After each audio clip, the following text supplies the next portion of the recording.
Welcome to the Mind of Business Success podcast. I'm your host, Alicia Cramer. Our guest today is Irene Koehler, and we are going to talk about LinkedIn. Welcome to the show, Irene. Oh, I'm so happy to be here. I can't wait for the conversation.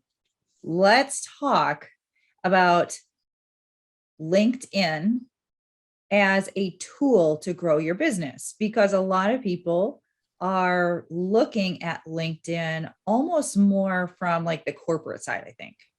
Mm-hmm. But as business owners, we need a presence, and not just because you have a company with 10 employees.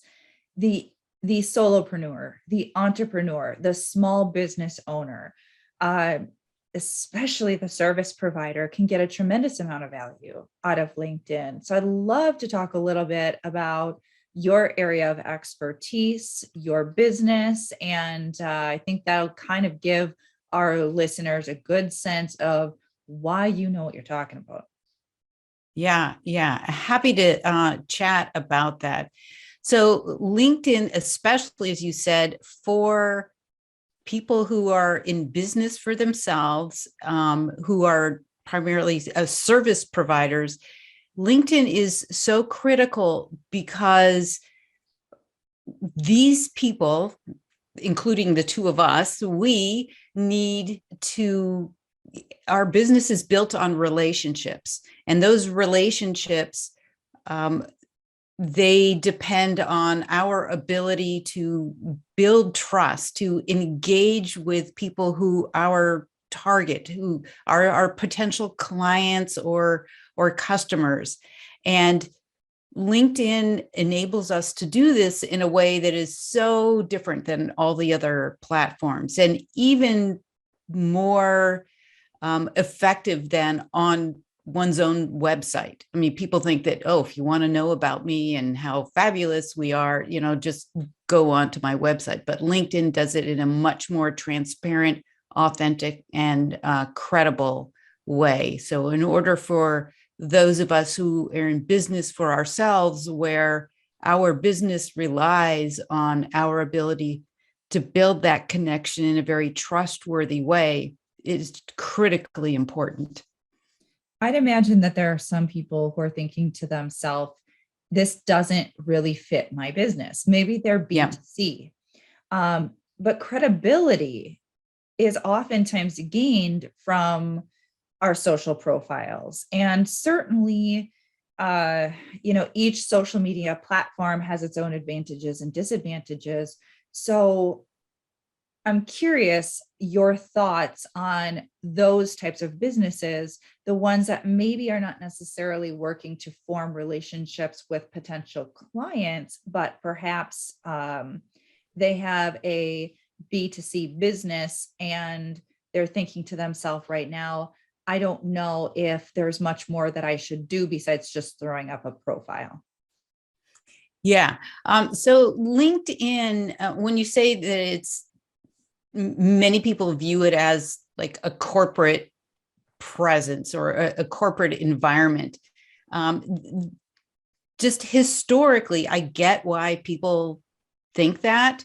And, if we look back when LinkedIn first launched, which was many years ago, it did really start off as a very corporate place. And it was where you went if you were looking to be hired, if you were looking for a new job, or if you were looking to hire somebody for a new job. That really was the core purpose of LinkedIn.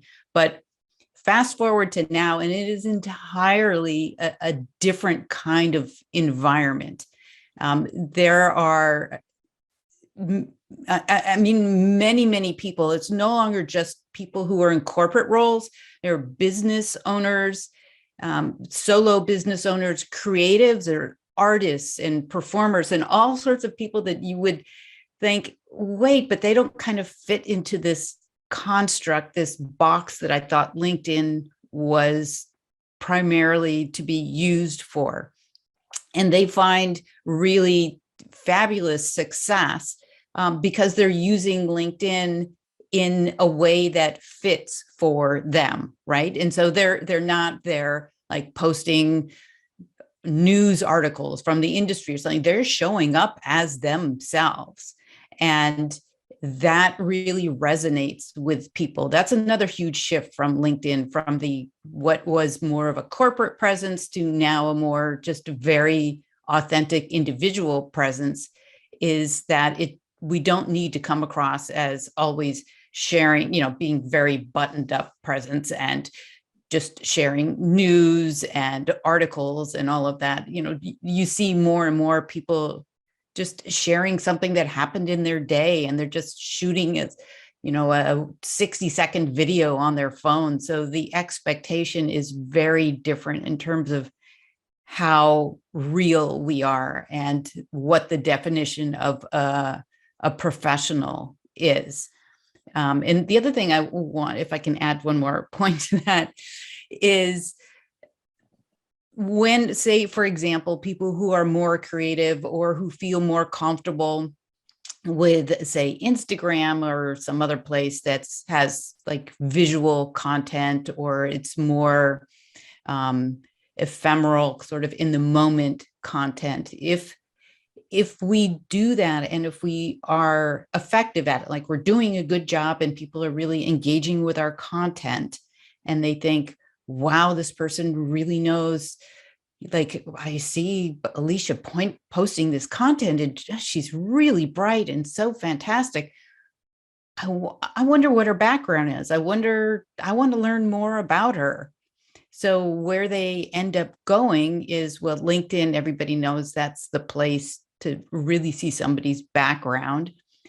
But even if they don't go there, then wherever people initially came across you, they then would go to Google, because they just figure, well, I'll just Google her and see what I can learn. And then that LinkedIn has such high rank authority that sends, for most of us, our LinkedIn presence comes up like number 1 or 2 in the Google search results. So even for those who, like you said, B2C, it is absolutely a group that is very much included and very active on LinkedIn. I love that you shared that about the ranking. I've seen that. Go on Google to get a little bit of information on someone, and if they have a LinkedIn profile, it typically is one of the top results that you get. So now, because LinkedIn is already associated in our mind with credibility, it's not uncommon to check that out, even if their website is also listed. So now let's talk a little bit about the importance of optimizing your LinkedIn profile, because it's one thing to create the account and just have it sitting there doing nothing for you. And it's a whole nother thing to be utilizing it to its full potential. Right. Absolutely. And so if we think about, like, those of us who have a website, or if you write blog articles, like how hard we work at what's called SEO. It's search engine optimization. It's just basically using research and keywords, how hard we work to have our content or have our website be more easily discovered by the people who are looking to find us or to learn about what we're sharing. So with LinkedIn, as you said, it comes up so high. Here we have kind of a free pass to the top result in Google if somebody's looking us up. So we have like a free opportunity. It's just there. And when people, and so it's there, and we can use that in any way we choose, right? We can tell our story, talk about our expertise, demonstrate examples of work that we've done. We can do any of that, and we know it's going to rank so high when people want to learn more about us. So to not take advantage of that opportunity when you're talking about, optimizing it, is just a huge miss, right? Because when somebody goes and Googles us, or if they're on LinkedIn and they type in our name and they look us up, they're doing that with intention, right? They're doing that because they have some reason that they want to learn more about us, right? No one accidentally comes across our LinkedIn profile, right? You don't just like trip and fall and all of a sudden I'm on Alicia's profile. How did this happen? I mean, they made a choice. So we want to be really sure that we show up in a way that doesn't disappoint them, because otherwise you never know. There was a phone call or a booking, an appointment on your calendar, or a purchase or something that didn't happen because we didn't show up in a way that was compelling and credible and demonstrated to them that we might be a good fit for whatever they're looking for. So that optimizing and getting really clear in how we communicate, like what we do and who we serve, and letting people understand why we might be a good fit for them, or a good partner, a strategic partner, or a good podcast interview, or whatever it is. If they're not really clear, if we haven't taken the time to make that obvious and easily discoverable, then we've missed out. You work with clients one-on-one to help them with these types of things. So I have to ask, because I'm so curious, how often are you seeing people with profiles that are maybe not terrible, but obviously not of service? Very often, very, very often. And in that group, I would say there are a number of them who they're active perhaps on another platform, maybe Facebook. Facebook is that's where they hang out with their community. That's just what feels natural. Or they're on Instagram or wherever they are. And so they feel that, well, I'm not active on LinkedIn, so I don't really need to pay attention to that. Right. The fact that it's kind of half done and it's old and there's cobwebs and dust all over their profile. They don't worry about that. And those people, I help them understand that even though you're not intentionally driving traffic there, you're not sending people to your LinkedIn profile. People, as I said, like if you're really doing a great job engaging people in that Facebook group or in your Instagram, they're going to naturally want to learn more about you. So people are going to go there whether you're directing them there or not. So there's that group. And then I got to say, there's a whole other group of people who they're active on LinkedIn. They have a lot of connections. They're active, but I can see right away that they don't have a strategy. They're not really clear on why they're there and what it is that they're hoping to accomplish. Who do they want to connect with, and why?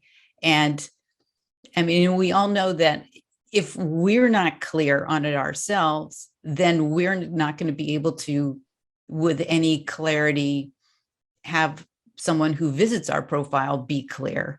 And when someone is confused, then they're off onto somebody else. And again, we missed that opportunity. But I see this very, very often. And, and honestly, the platform it's overwhelming. I totally get that. There's so many bells and whistles and different things to do. And I completely understand why people don't find it intuitive, because there are a number of little knobs and levers and things that you should do and ways to optimize it that aren't obvious and do take some time to learn all of those practices.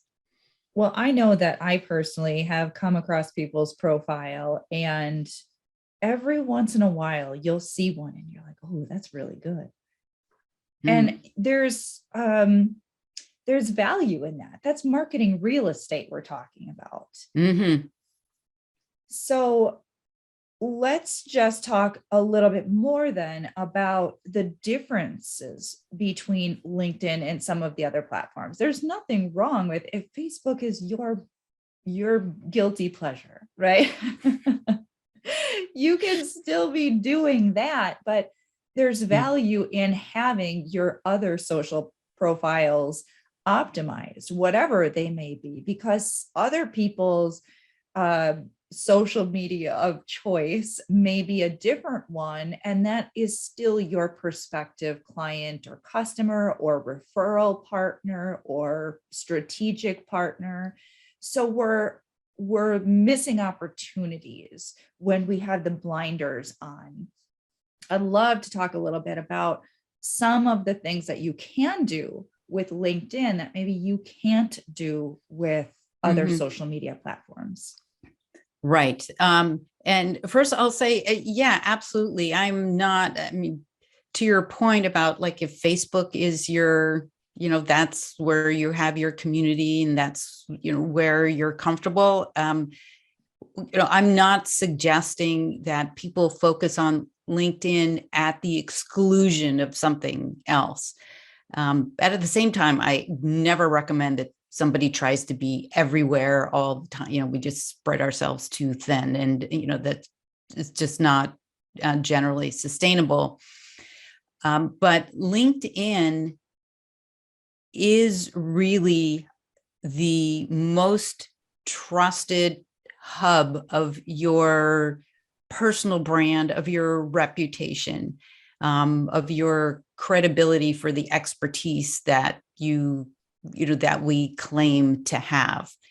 And as opposed to other platforms where content seems to kind of go by in the stream and each piece of content stands on its own, LinkedIn is, well, it has all sorts of features and different ways we can leverage the platform. The core of it, the foundation, is the profile. And in addition to just claiming expertise on the profile, we want to cite examples. It's kind of like a show your work kind of thing. But in addition to that, we have the opportunity to add recommendations.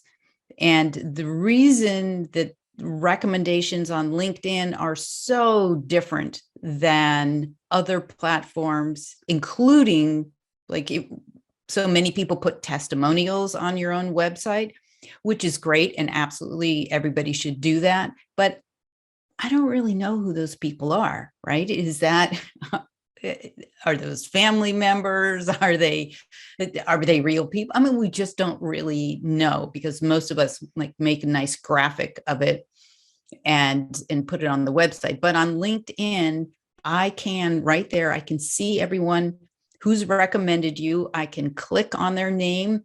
I can find out, is this someone who also has a very robust network, who has, deep industry experience in an area?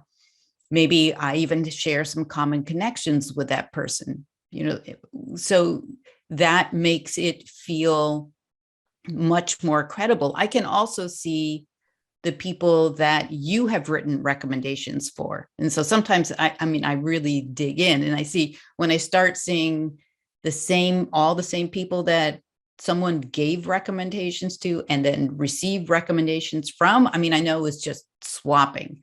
So that kind of dilutes the credibility of those recommendations.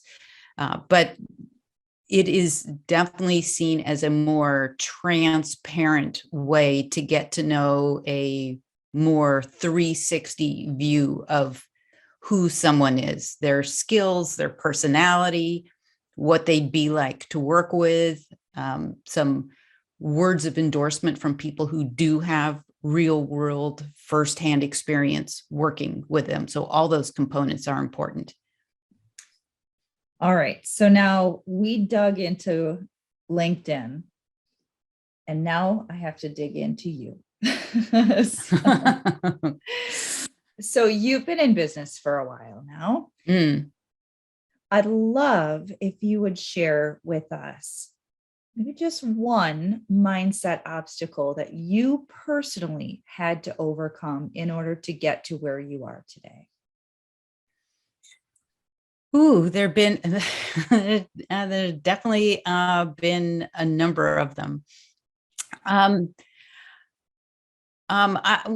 say one that I know is not uncommon, yet then none of that matters when it's going on in our own head.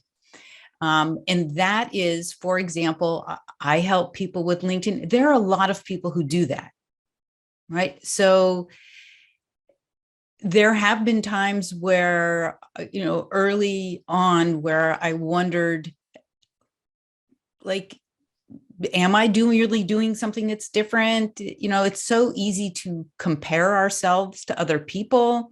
And, we see people who are doing things a certain way or seeming to have more success. And that sort of chatter in our head can kind of take over and lead us to like judge ourselves, when the truth is we really have no idea what's going on with them. I mean, everything sometimes you see online is not exactly the full story. And it's a big world.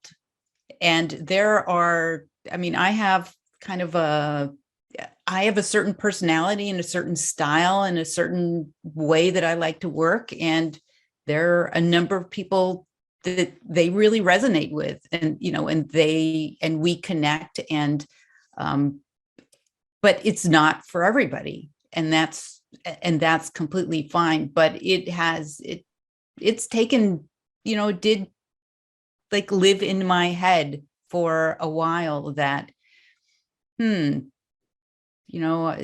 this really something that's different and special? It is common. Yeah. So many of us are in industries where there are a lot of people doing very similar types of work.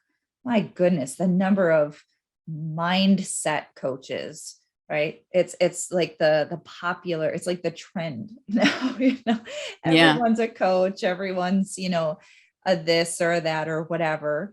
And so it's in all industries, and it does cause us to, in many cases, evaluate, right? Judge, compare. And that can lead to a lot of self-doubt. It can trigger a lot of insecurities. But I love what you said there, because there's only one you. And the way that you do things is going to be just perfect for certain types of clientele. Whereas another LinkedIn expert may be better for someone else. And the fact is, we have a tendency to attract our perfect clients when we get out of our own way and we start to click into our zone of genius. And I've even had people ask me, like with regard to the podcast, hey, well, how about this potential guest? Are you open to that? They're in the same industry. I say, yeah, come on in, right? Because there's only one me. No one else can do things exactly the way that I do them. And there's only one them. And when we can get out of that sort of scarcity mindset, we stop comparing ourselves so much to others. And we recognize that, man, I'm a powerhouse when I get out of my own way and I click into my alignment and I just do the thing that I'm damn good at doing. And certainly there's something to be said. Yes, of course, we need to find our unique selling proposition. We need to find our, unique value proposition. But it starts within, doesn't it? It always Yeah. starts Yeah. within.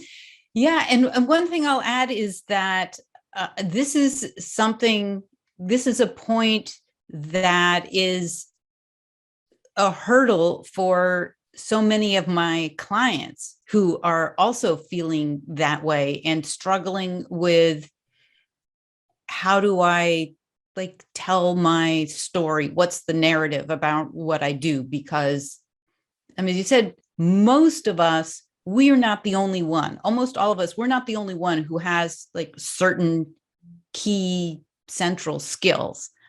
Um, and many people that I've worked with, they question themselves because they've changed careers. They used to do one thing and then now they do something else. And how do I, does that make me come across as less dedicated or less experienced or qualified for what I'm doing now? And I tell them, all of those other things that you've done give you a perspective. I mean, you bring all that with you, and that gives you a point of view that no one else who is doing what you do now or offers what you're offering, no one else has that series of experiences or has been on that journey, and you bring that with you, and that makes you perfect for a certain group of people. So we don't, so often they want to like hide all those other pieces because they want to just find like a very narrow definition of what they do. So yeah, it's, yeah. And then they end up questioning, well, how am I going to stand out? And I think it's similar to saying, you bring all of you, right? And that's how you stand out. Yeah, I love that. There's a powerful concept in marketing where you leverage affinity. Mm-hmm. So you're a mom, you let that part of you show, right? You love golf, you let that part of you show. You Yep. are an avid dog lover or cat lover or whatever, right? You let that part of you show because as human beings, we gravitate towards that. You can use that to your advantage. It doesn't mean that you're excluding people who do not necessarily have that affinity with you. It just gives you more opportunities to be more relatable to more people. Mm-hmm. And I would say that it's important for everyone to remember everyone's going through this inner stuff, like all of your clients, right? Like everyone that I have on this podcast, it does not matter how much money you have in your bank, you're going through the inner stuff. And when we stop putting people on this pedestal and we stop saying, oh, well, they look so successful, there's no hope for me. Yeah. It doesn't mean that they're not successful, but it also doesn't mean they haven't also overcome their internal stuff, or that they're not still currently overcoming their internal stuff.